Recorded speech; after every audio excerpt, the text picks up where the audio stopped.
Chapter 2, the Heifer, page 82.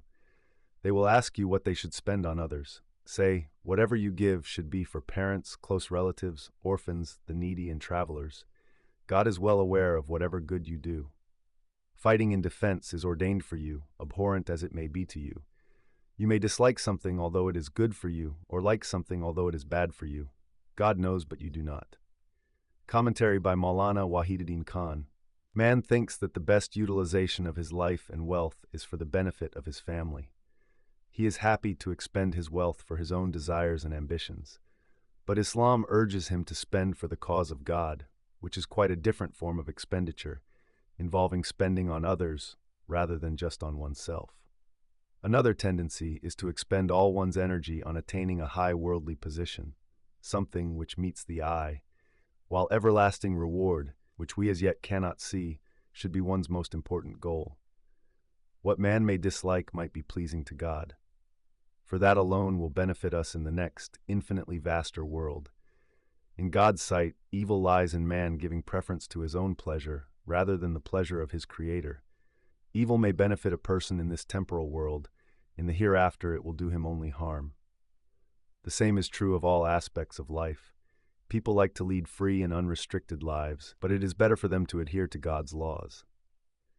They make friends with those who praise them, but they would be better advised to become endeared to their critics, those who are kind enough to point out their faults. In order to save face in the eyes of men, they defy truth, though they would do better to seek honor with God, and God honors only those who uphold the truth. Sacrifice and struggle are things that they shy away from. They prefer a religion which promises paradise without such total involvement. But it would be better for them to engage themselves in the sacrifice and struggle which it entails, for that will benefit them in the long run. The trouble is, they are deeply enmeshed in the present life and its issues, whereas they would be wiser paying attention to matters lying beyond death. God knows, but you do not, means that God is above superficial feelings and impulses, whereas the thinking of human beings is a conditioned thinking. Consequently, they fail to think objectively. Under the influence of prejudiced opinions, they are diverted from the right path. God's decision is totally objective. Human beings, spurred on by base emotions, tend to arrive at biased, unrealistic conclusions. Therefore, we must surrender our opinions in the face of divine commands. Chapter 2, the Heifer, page 83. They ask you about fighting in the sacred month. Say, to fight in a sacred month is a grave matter, but bearing people from the path of God, to deny Him, and expelling people from the sacred mosque are far graver in His sight, and persecution is worse than killing. They will not stop fighting you until they make you renounce your faith, if they can. Whoever of you turns back from his faith and dies as a denier of the truth will have his deeds come to nothing in this world and the hereafter, and he will be an inhabitant of the fire, to abide therein forever. Commentary by Maulana Wahiduddin Khan. In Rajab 2 a group of the Prophet's companions clashed with a group of the Quraysh, the pagan Makkans, at Nakhla, which lies between Makkah and Taif. One of the Quraysh was slain. The believers had been under the impression that it was the 30th of Jumada al-Thani, the month before Rajab, but Jumada al-Thani had only 29 days that year. The new moon had risen the evening before. It was the first day of Rajab. Now, Rajab is counted among the sacred months, and Arab feeling ran high with regard to the age-old tradition of respect for these months. With this unintentional violation, opponents were able to hurl accusations at the Prophet and his followers. Look, they don't even respect the sacred months. So far gone are they in their contumacy. True, the Quran says in reply, fighting in the sacred months is a sin, but this was just by chance and by mistake. The faithful were not aware that Rajab had begun. Besides, the people who were making this accusation were the very ones who deliberately and persistently engaged in far more criminal activities than fighting in the sacred month. There is nothing more abhorrent in the sight of God than one who is involved in far greater crimes, attempting to discredit another by exaggerating the latter's minor mistakes. When the call to truth was raised among the Quraysh, not only did they deny it themselves, but they sought to prevent others from following it. Their prejudice and antipathy knew no bounds. They even closed the doors of God's house to the servants of the Lord. In their efforts to force the prophet's followers to forsake their faith, the Quraysh also turned them out of their houses and tormented them with extreme forms of cruelty. And remember, persecution of a person on account of his faith is a crime worse than any other crime in the eyes of God. Chapter 2, the Heifer, page 84. But those who have believed, migrated, and striven for God's cause can look forward to God's mercy.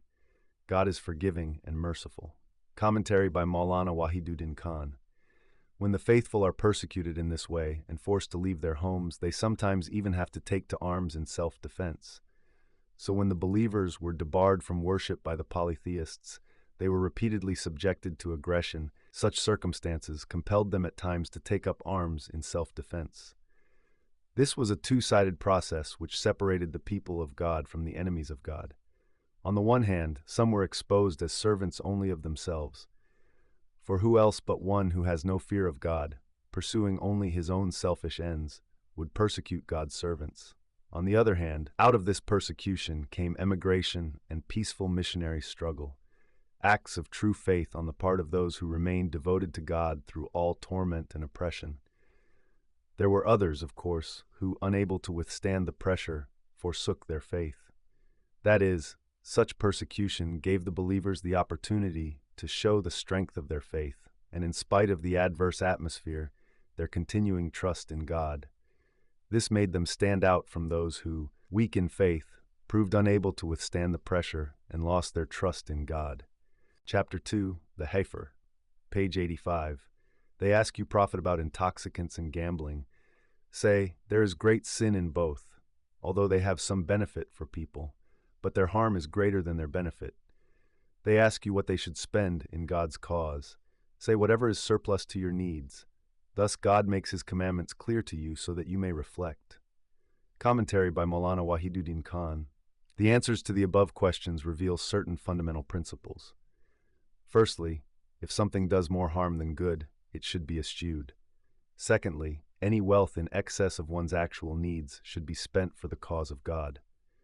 Thirdly, in one's dealings with others, one should avoid any action which could lead to evil, and engage only in such activity as will bring some positive benefit to society.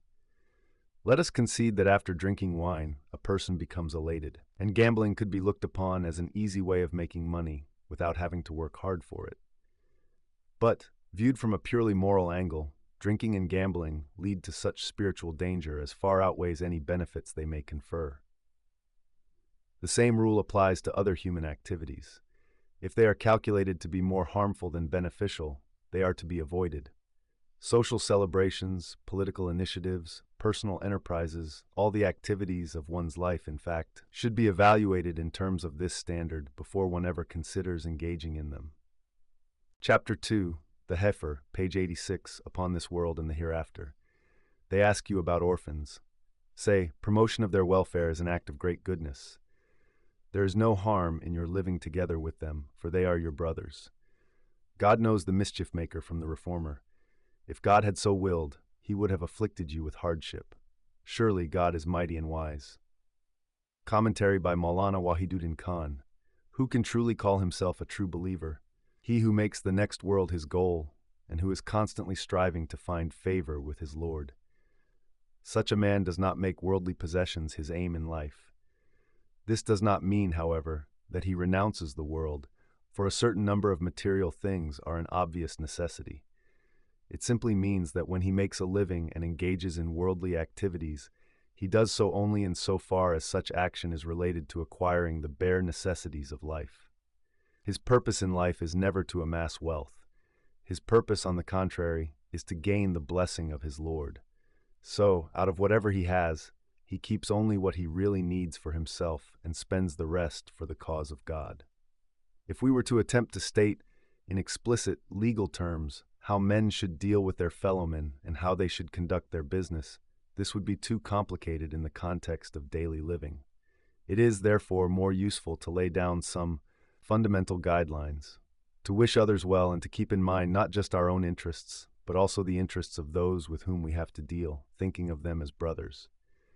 God will never take us to task if we act in a manner which is conducive to harmony and justice. Chapter 2, the Heifer, page 87. Do not marry women who associate partners with God until they believe. A believing bondwoman is better than a woman who associates partners with God, however pleasing she may appear to you. Nor give believing women in marriage to men who associate partners with God, till they have believed. Believing bondman is certainly better than a man who associates partners with God, even though he may please you. Such people call you to hellfire, but God calls you to paradise and to forgiveness. He makes his messages clear to people so that they might bear them in mind. Commentary by Maulana Wahiduddin Khan. To illustrate the purpose of the matrimonial bond, the relationship between man and woman may be likened to that of a farmer and his field. This means that it is not just for selfish enjoyment that a couple takes the marriage vow. Just as a farmer's task of planting his fields is a serious matter, so also is the husband-wife relationship a serious one.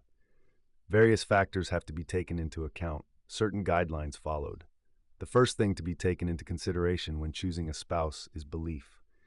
The relationship between a husband and wife is an extremely delicate one, balanced precariously within a network of social, domestic, and psychological factors. For such a close, intricate relationship to flourish, there has to be harmony of belief. A Muslim who marries someone of another faith may have to compromise on his beliefs, in which case it will be his faith that suffers, and if he refuses to do so, it will be his marriage which will flounder. Secondly, a husband and his wife should consort and cohabit according to the pattern of creation. Just as revelation is an expression of God's will, so is nature, for it follows divine commands to the letter. Natural laws are for us to follow, just as revealed laws are to be obeyed, and one should fear God at all times, always remembering that he knows a person's inner and outer states, and that eventually one is going to be brought before him.